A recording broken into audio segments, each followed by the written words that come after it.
Hello, and welcome to the RobotnikIsSexy PICA team draft analysis, if that makes any sense. Um, yeah, so, yeah, this is a thing that is happening. Let me just briefly explain, if I could, how this works. We have all the Pokemon categorized by their power. We have OU split into two categories. We've got OUA, OUB, and then we have BL under that, and then we have UU, and then we have RU, and then we have NU. So, for example, Mega Deontay is OUA, Ferrothorn OUB, Staraptor is BL, Heracross is UU, Reuniclus is RU, and Shiftry is NU. So it's stuff like that. So, and the draft, the whole point of the draft is to make a mixed tier team, pick 11 Pokemon that you could potentially put together into a good team to beat your opponent. Like say the Chelsea Shandies are fighting the Toronto Tantrums. They would be able to pick any 6 out of the 11 and basically try to counter team as hard as they can with movesets, items, etc. It's a really in-depth way of playing. It definitely is going to make creative team building very, very important. And that's the sole reason I joined, period.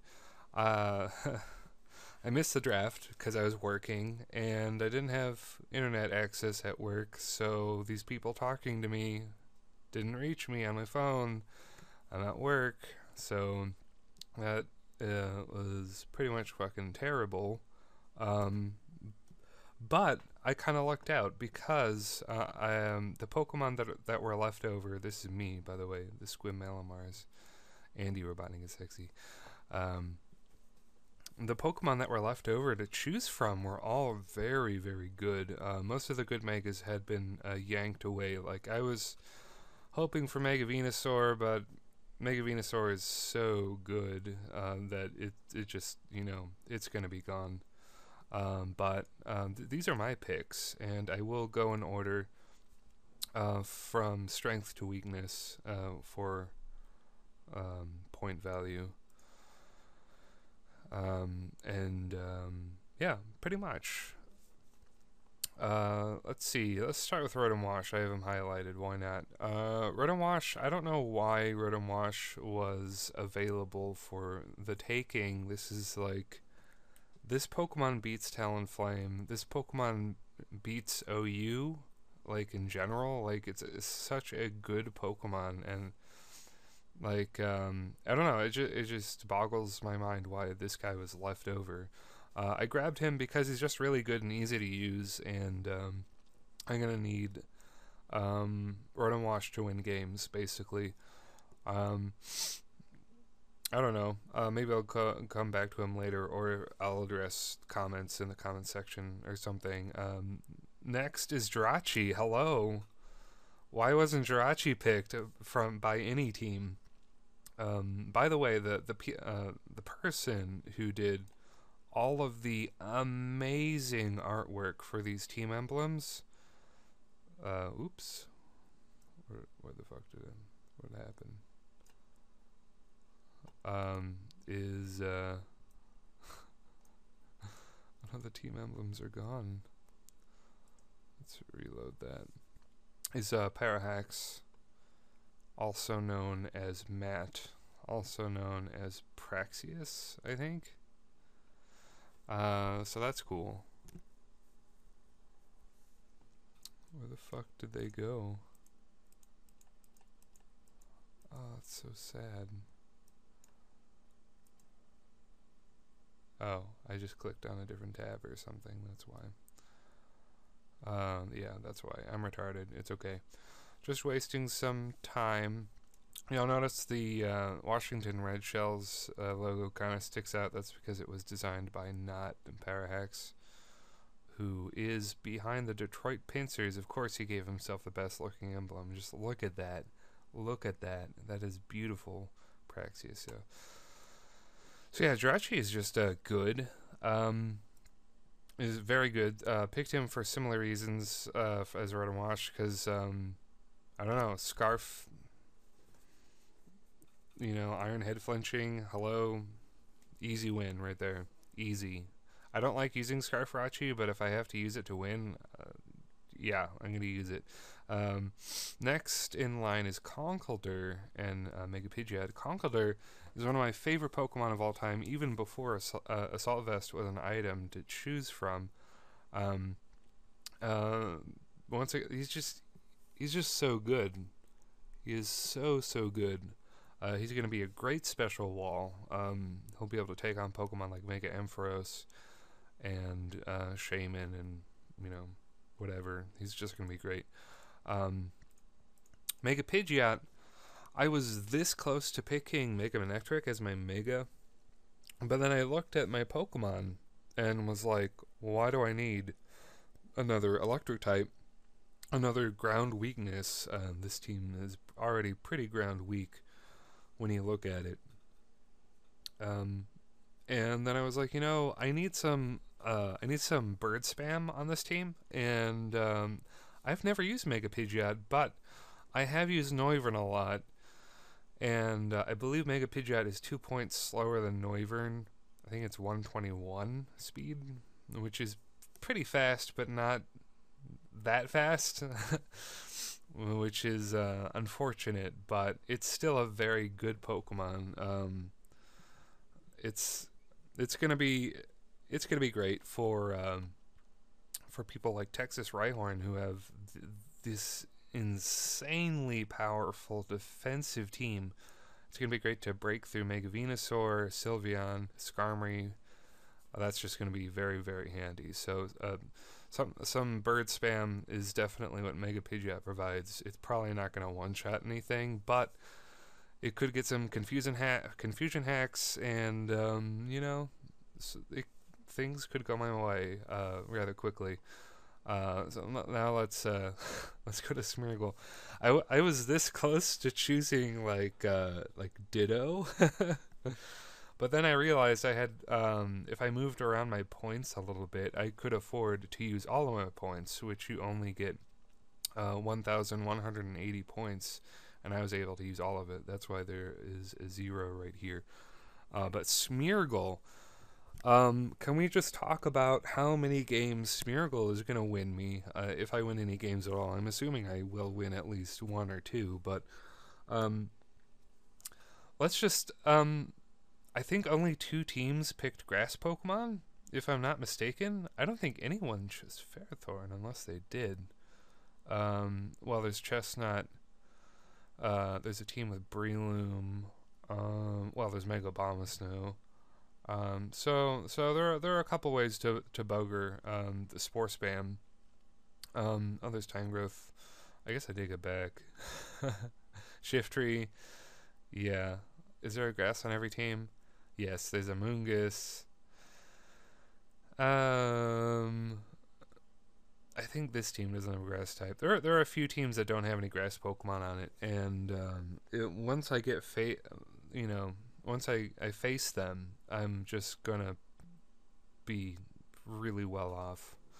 Or even if they do have a grass Pokemon, I can use Parting Shot with Smeargle, and just get some switch advantage there. I don't know. There's so many cool things to use with Smeargle, so it's going to be interesting. Definitely Hazard Stack. A lot of these teams, amazingly do not have access to defog.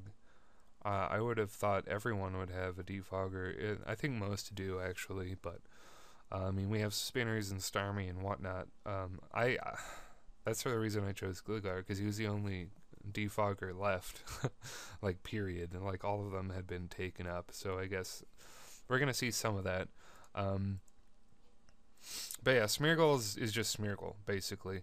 Now we go down to Zygarde. I was gonna use Garchomp because he was amazingly available. How do you just leave Garchomp? Like, how is he not drafted? That is crazy. I did a compromise. I went for Zygarde so I would have enough points to use some other more powerful Pokemon like Rotom Wash, Conkeldurr, and Jirachi, and Mega Pidgeot, which I need those. Zygarde is pretty cool. A bulky Pokemon behind a substitute with a few coils. I think in this kind of format, bulky substitutes are just going to win games. So I'm looking forward to exploiting that. I also think it would be able to beat Venusaur and Skarmory because I believe Dragon Tail hits before Roar, and Venusaur just can't break subs of Zygarde. Like, it just won't work. So that will be nice. That's pretty much Zygarde. I've never used Zygarde either. But bulky coiling Pokemon, I have used Electros with Subcoil, so it's more or less the same thing. Now let's jump down to Darmanitan here. I have actually 3 UU Pokemon, so that's a lot of UU to spread around. Darmanitan is one of my this Pokemon just needed to be on the team. I put Darmanitan on because I'm really afraid of the Texas Rhyhorn team, because I'm looking at all these fucking walls and I'm like, how do I break these? Like, even with Darmanitan, it's gonna be difficult. But yeah, Darmanitan is, like, I could be a Life Orb, I could be Choice Band, I could be Choice Scarf, which is definitely the most viable set. Darmanitan is just really, really good, and he's one of the speediest mons I have. I will probably have to, it depends on who I fight, because like I said, I just get to pick 6 out of the 11 and then counter team as hard as I can. But you'll notice a lot of these Pokemon are very slow, and I'll get to that in a second. But Darmanitan, Jirachi, Rotom Wash, and Mega Pidgeot, those are my 4 Speed Demon Pokemon, which could be very, very quick if I give them Choice Scarf. Mega Pidgeot is pretty fast on his own merit. And that's pretty much that. Let's move down to Dragalge. Trick Room, hello! We have Malamar with Trick Room, we have Aromatisse with Trick Room. Conkeldurr just rapes the world in Trick Room. I could even use Trick Room Jirachi. I could use Trick Room Smeargle with Endeavor. And Dragon Rage. You don't know. You don't know what I'm going to do. There are a lot of Pokemon that can use Trick Room, and I am very good at using Trick Room. I've been enjoying Trick Room since the 4th generation, and it is definitely my favorite way to play. And I like a little Trick Room sprinkled into my teams, just in kind of an emergency situation. And like, let's look at some of these teams. A lot of these teams, like for example, the Iowa Focus Energy, I think all of them are like, well, Azumarill, I take it back. A lot of them are very, very fast hitters. Like Talonflame isn't affected that much by Trick Room, but it will force him to go Brave Bird, which doesn't sound like a very useful thing, but it actually is. That means he can't use Flare Blitz. So any Pokemon that might be weak to fire, you could just force them to Brave Bird and then kill them. Just any fast Pokemon like Sock, Rotom-Mow, Latias, and Weavile and Raikou will just be torn to shreds in Trick Room. So that is pretty fucking nice. And Dragalge is Specs Dragalge is basically a nuke.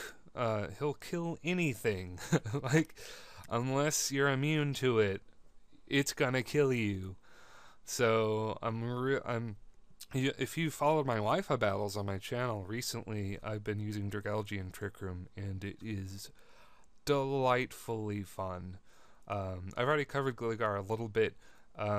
Stealth Rock, does it get Whirlwind?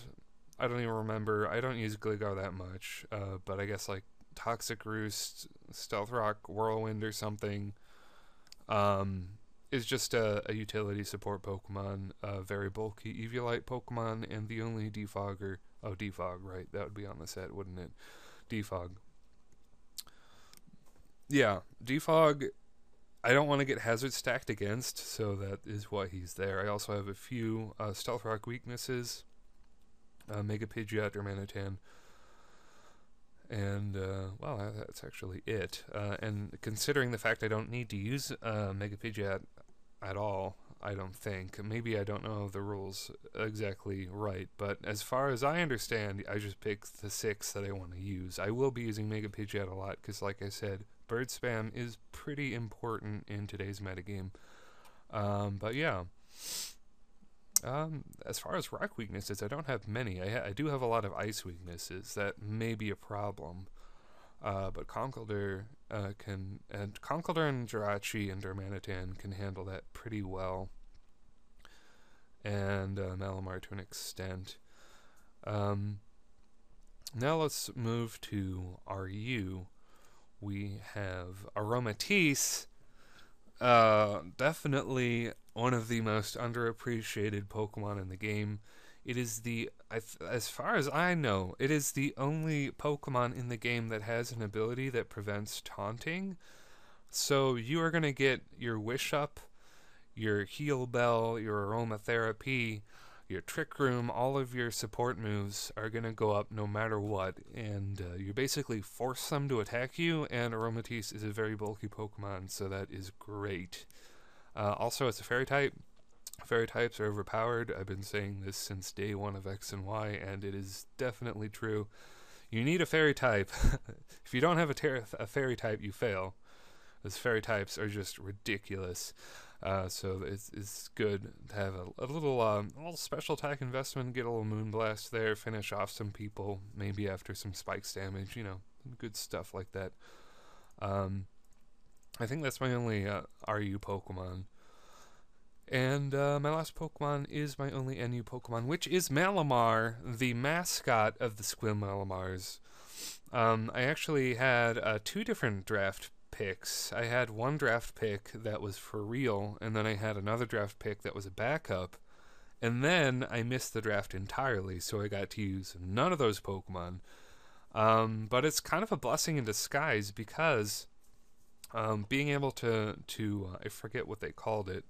I don't fucking know, but like being able to pick from the Pokemon that were left over allowed me to see their teams. Like, I got to see their drafts before they saw mine, which is a huge advantage. Like, that's kind of really unfair, but they were the ones who wanted to do the draft without me. So I don't know, it's kind of whatever. I don't know, it's great. Because I was able to look at these Pokemon, like I was saying, I was looking at Rhyhorn's team here, and I'm like, well, I need Darmanitan, and shit like that. So I was able to mold my team in a way that would give me a huge advantage, and I'm going to try to play with that advantage as much as I can, considering the fact I didn't get to, vote for any of the drafts. I was just given these, basically, so... Advantages and disadvantages, pros and cons right there. Malamar, Trick Room, Superpower, Contrary, Knockoff. If you're subscribed to my channel, you already know. Like, I love Malamar. He's my all-time favorite, without a doubt, in any game. So that is cool. That's very cool. That's pretty much my my draft pick team analysis. So I got Smeargle, Aromatisse, Malamar, Gligar, Rotom-Wash, Conkeldurr, Zygarde, Jirachi, Darmanitan, Mega Pidgeot, and Galgi. Lots of powerful Trick Room action. Lots of powerful Revenge Killer Pokemon with Choice Scarf. Lots of potential hazard stacking. A lot of really good shit, really. Like, this, I think this is going to be great. I look forward to it, obviously. So this ran a bit long, but this is my draft pick. Tell me what you think about it. Really, let's just look at the teams. Like, oh, by the way, I want to shout out here. I was the one that suggested Berkhamsted Bastudons for Gargleflop's team, because I noticed on Skype it said that he lived in Berkhamsted. And I was like, hey, Berkhamsted Bastudons sounds really fucking catchy. And also, he got the fucking best emblem. Like, other than Detroit Pincers, this is the best. Like, Bastudon's face on a shield, it couldn't be more perfect. Also, Chelsea Shandy's looks like a real patch you can buy and iron on to a jacket. That looks legit as shit. But anyway, enough gushing about the incredible artwork that Parahax has given us for this Pokemon League. I think the matches are soon. Wish me luck. I'll definitely upload them and make my own fucking categorize them. Playlist. Yeah, I'm like a playlist for this season of PICA, and you'll be able to watch it all the way through, and hopefully it should be really, really entertaining. Like, I'm going to record the matches live. You'll get to see my live reactions, which will be terrifying, but it should be great. But that's it. If you like this analysis video, comment, like, subscribe, and I'll see you later, YouTube.